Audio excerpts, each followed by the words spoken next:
Hey, what is up everyone? Welcome back to another review, and today I'm going to be taking a look at the Robot Spirits IB-07 Sol 644 Ayre by Damashii Nations. This right here is an action figure. It is from the amazing Armored Core 6 Fires of Rubicon, and so far looking pretty cool. If you spent any time on this channel at all, you would have seen already the model kits you can get from Armored Core, which is the 30-minute missions, Steel Haze and Nightfall, which have so far been amazing. However, if you're not the type that likes building model kits, you might be wondering what the action figures are like. I know I am, so let's get this busted out. But first, if you do want one of your own, I got this right here through those awesome people over at Ayre. The link will be down there in the description. Now let's get it unboxed.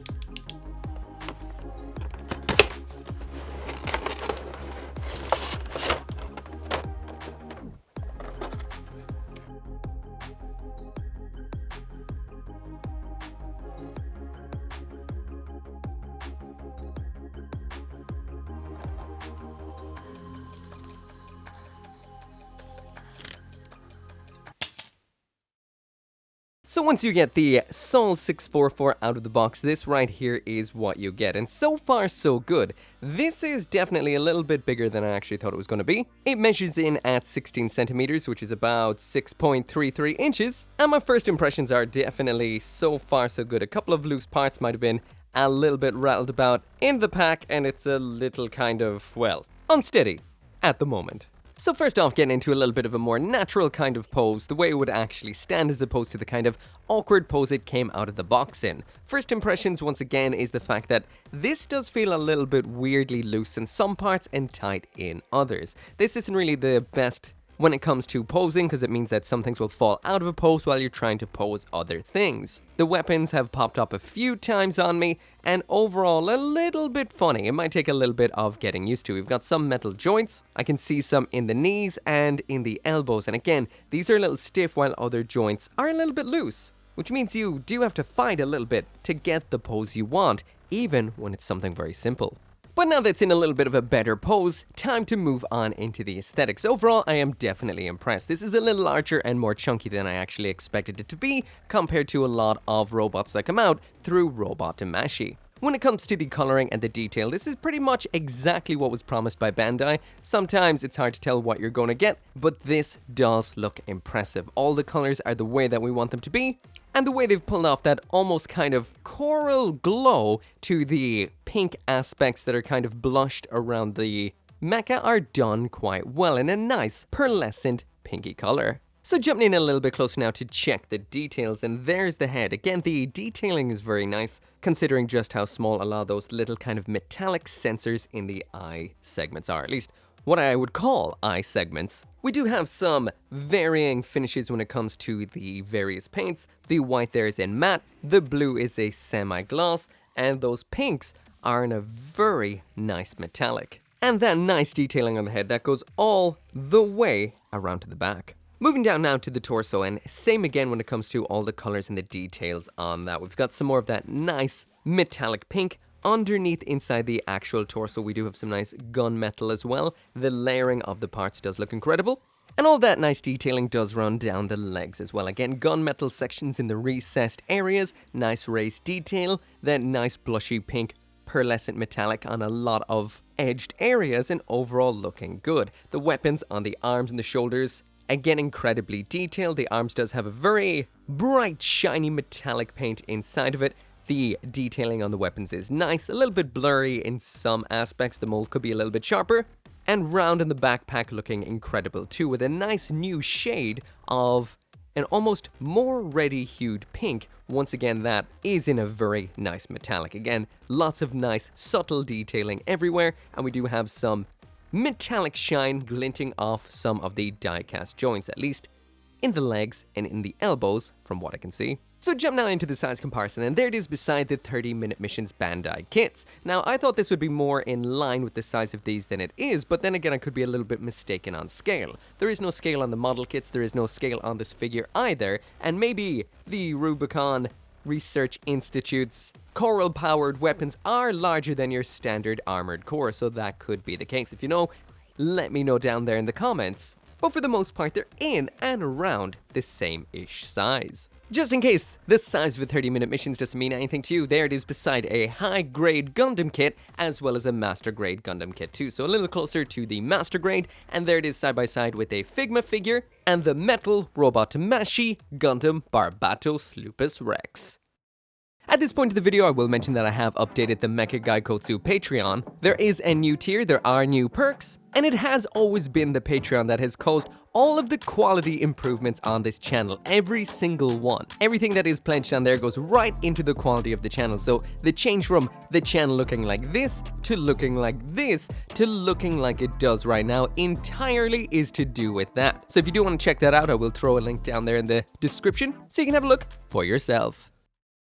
So now jumping into the accessories, and here's the robot Damashii Sol 644 with absolutely everything that it comes with, which is this stuff right here. So basically this is just variants of stuff that's already on it. We've got some parts for using up on the shoulders instead of what's up on the shoulders, some parts for using on the arms instead of what's on the arms, and we do have some hands for using where the current hands are. So basically just a bunch of equipment for swapping in and swapping out. So one thing that is not included inside of this box, and it's the usual case for robot Damashii figures, is some kind of stand. The one I'm going to attempt to use today is this right here. This is the Simple Stand by Good Smile Company. Let's see if it works. This stand hole that we have in this particular figure right here is your usual kind of 3mm butt hole in the butt. You just jam the stand in, just like so. And this right here is a heavy figure, so whether or not this will actually work out is hard to tell. You can tighten it up with the screws right here. I'm going to do that. Okay, with it tightened up, it's not too bad, but again, this is a hefty figure right here. So first up in here, we're going to be testing out the hands, so popping this off temporarily.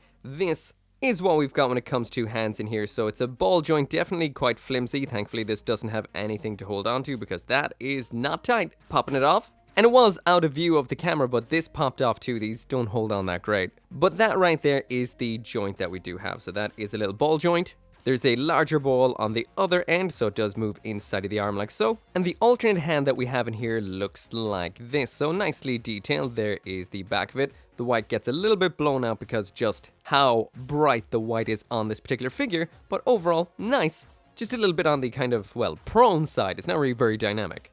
Popping on the other hand just involves sticking it onto the ball just like that. So yeah, the two options we have in here is the widespread hands like so, and the clenched fists like this right here.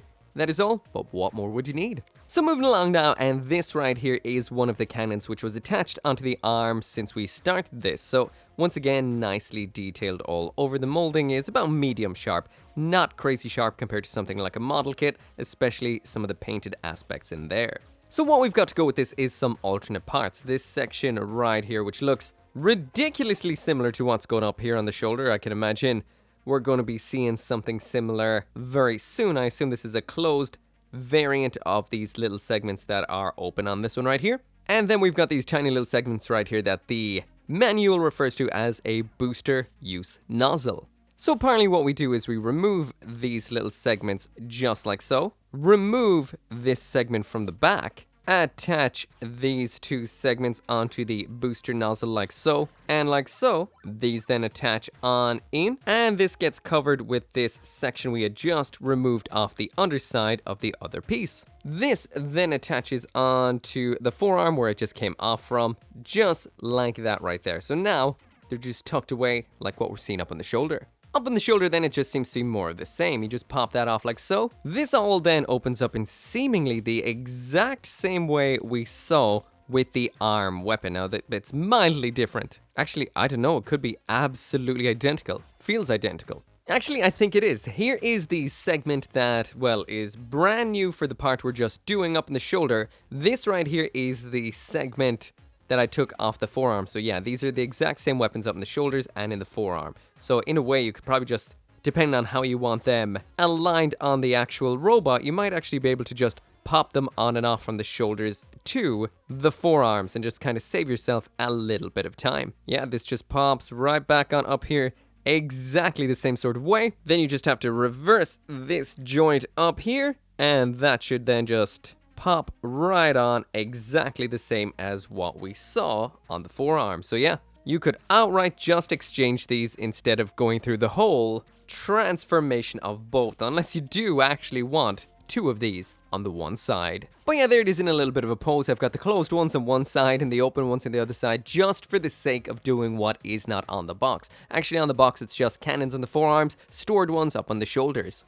But yeah, it almost seems like there isn't really a whole lot of point to the fact that all of these can open and close. If you just had active ones and closed ones, you could just swap them around. It just seems a little bit, well, too much really. It is, I suppose it's nice to have them all transformable, but at the end of the day, it doesn't really seem too much like there's a lot of point to it, really.